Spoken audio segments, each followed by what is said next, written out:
ఓం సాయిరామ్. శ్రీ సచ్చిదానంద సమర్థ సద్గురు సాయినాథ్ మహారాజ్‌కి జై. మన సాయి కుటుంబ సభ్యులందరికీ నమస్కారం అండి. ఎలా ఉన్నారు? ఏం చేస్తున్నారు? మీరందరూ కూడా సంతోషంగా, క్షేమంగా, ఆరోగ్యంగా ఉండాలని, సాయినాథుని యొక్క ఆశీస్సులు మనపై ఎప్పుడూ ఉండాలని మనస్ఫూర్తిగా ఆ సాయిని వేడుకుంటూ ఈరోజు వీడియోను మొదలుపెడుతున్నాను. ఇక ఈరోజు వీడియోలో బాబాగారి సందేశం ఏమిటి అంటే, నీకోసం ఒక మంచి శుభవార్తతో వచ్చాను. నీ బంధంలో ఒక మంచి గొప్ప మార్పు రాబోతుంది. అదేమిటో ఇప్పుడే తెలుసుకొని ఆనందించు అని అంటున్నారు. మరి ఈ సందేశానికి ఉన్నటువంటి అర్థం ఏమిటో తప్పకుండా తెలుసుకుందాం. మరి అంతకన్నా ముందు మన ఛానల్‌ను కనుక ఎవరైనా కొత్తగా ఫాలో అవుతున్నట్లయితే ఛానల్‌ను సబ్స్క్రైబ్ చేసుకోండి. అలాగే వీడియో కనుక మీకు నచ్చింది అని అనిపిస్తే లైక్ చేసి సపోర్ట్ చేయండి ఫ్రెండ్స్. ఇక బాబాగారి సందేశానికి ముందుగా మన సబ్స్క్రైబర్స్ కొందరు గురువుగారి నెంబర్ గురించి, అలాగే గురువుగారి గురించి అడుగుతున్నారండి. చాలామంది ఎక్కడెక్కడో జ్యోతిష్యం చెప్పించుకుంటూ ఉంటాం కదా! ఎలాంటి ప్రయోజనం పొందక చాలా బాధలు పడుతూ ఉంటాం. కానీ సాయిబాబా వారి ఆశీస్సులతో జ్యోతిష్యం చెప్తారు గురూజీ సాయిదేవరాజు గారు.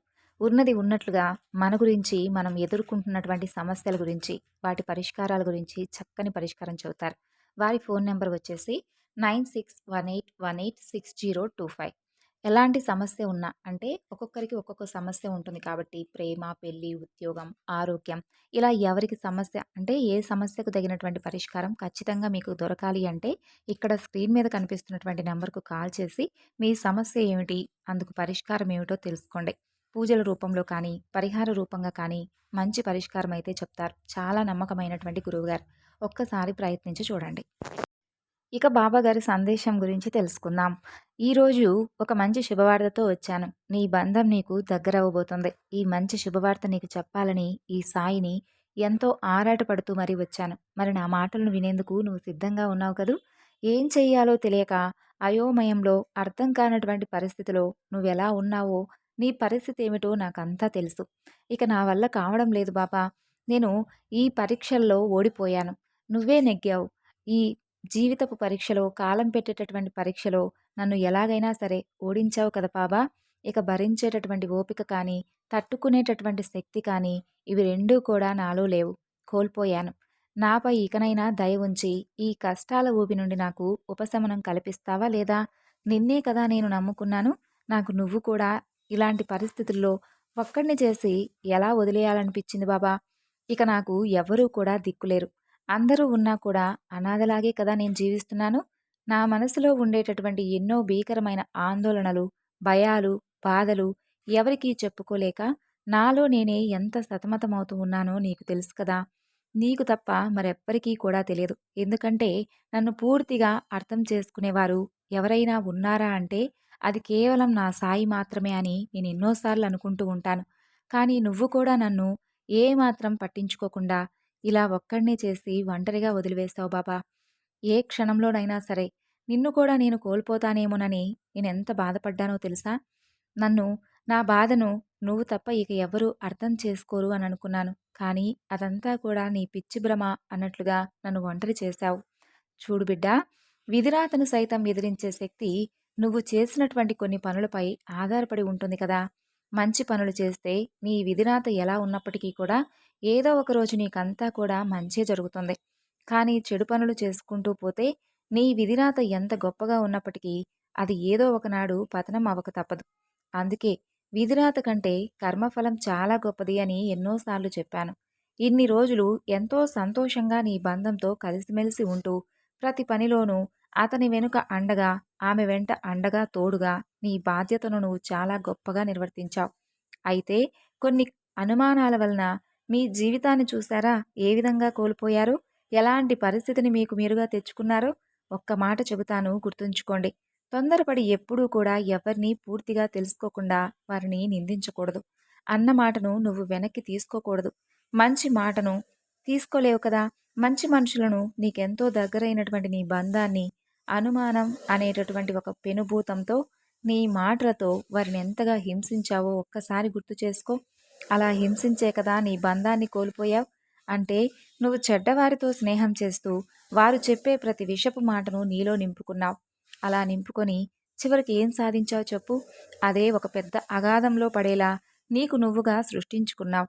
ముందు మీరెలా ఉండేవారు ఒక్కసారి గుర్తు చేసుకో. నీకంటే వారి గురించి ఎవ్వరికీ తెలియదు కదా! అయితే ఏది మంచి, ఏది చెడో తెలుసుకునే జ్ఞానం అయితే నీకుందని నేననుకుంటున్నాను. అది నీ వలన కాకపోతే కనీసం మౌనంగా అయినా ఉండడం చాలా మంచిది. అంతేకానీ తెలిసి తెలియనటువంటి ఆలోచనలతో ఎవరో చెప్పినటువంటి మాటలను నమ్మి నీ జీవితాన్ని అంధకారం చేసుకుంటున్నావు. నీలో నాకు అమాయకత్వం, అజ్ఞానమే తప్ప ఇంకేమీ కనిపించడం లేదు. నీలో ఎవ్వరినీ కూడా నీ మాటలతో కానీ, నీ ప్రవర్తనతో కానీ ఎన్నడూ బాధపెట్టింది లేదు. అలా బాధ పెట్టేటటువంటి ప్రవర్తన అయితే నా బిడ్డకు లేదనే నేను నమ్ముతున్నాను. అది ఎప్పటి నుండి మొదలైందో ఒక్కసారి నువ్వే ఆలోచించుకో. నేను నీలో అంతకు ముందులా ఉండేటటువంటి ఒక మంచి మనసున్నటువంటి మనిషిని చూడాలి అని కలలు కంటున్నాను. ఇకనైనా నీ తప్పును నువ్వు సరిచేసుకుంటావనుకుంటున్నాను.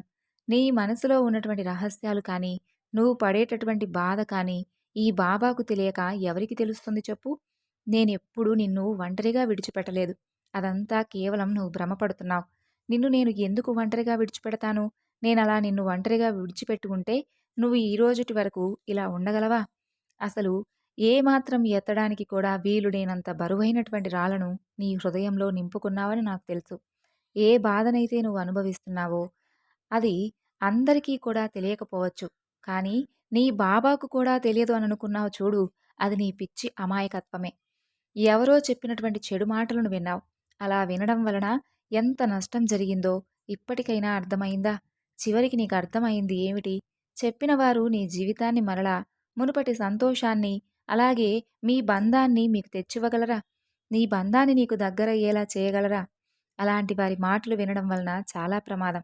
అసలు మీరిద్దరి మధ్య జరుగుతున్నటువంటి కొన్ని పరిష్కారాలు కానీ, మంచి మంచి మాటలు కానీ, లేదా మీ ఇద్దరి మధ్య జరుగుతున్నటువంటి సంఘటనలు కానీ, నువ్వెందుకు బయట వారికి చెబుతున్నావు? పరిష్కారమే లేనటువంటి గొడవల నుండి, మీ సంతోషాలను, మిమ్మల్ని చూసి ఓర్వలేని వారి నుండి మీరు దూరంగా ఉండాలే తప్ప, మీ ఇంట్లో జరుగుతున్నటువంటి ప్రతి ఒక్క విషయాన్ని వారితో పంచుకోకూడదు. మీ మనసును కష్టపెట్టేలా ఉండే విషయాలకు మీరెంత దూరంగా ఉండగలిగితే మీకు అంత మంచిది. ఇప్పటికైనా నీ తప్పును నువ్వు తెలుసుకున్నావు. సంతోషం. పశ్చాత్తాపానికి మించింది ఈ ప్రపంచంలో ఏదీ లేదు.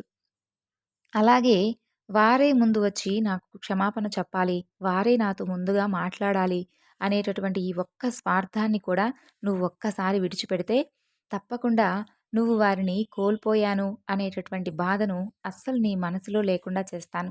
ఎంత బాధను, నరకాన్ని అనుభవించావు. అలాగే ఎవరికైనా సరే ఈ భూమి మీద ఒక మనిషికి తోడనేది తప్పకుండా అవసరం.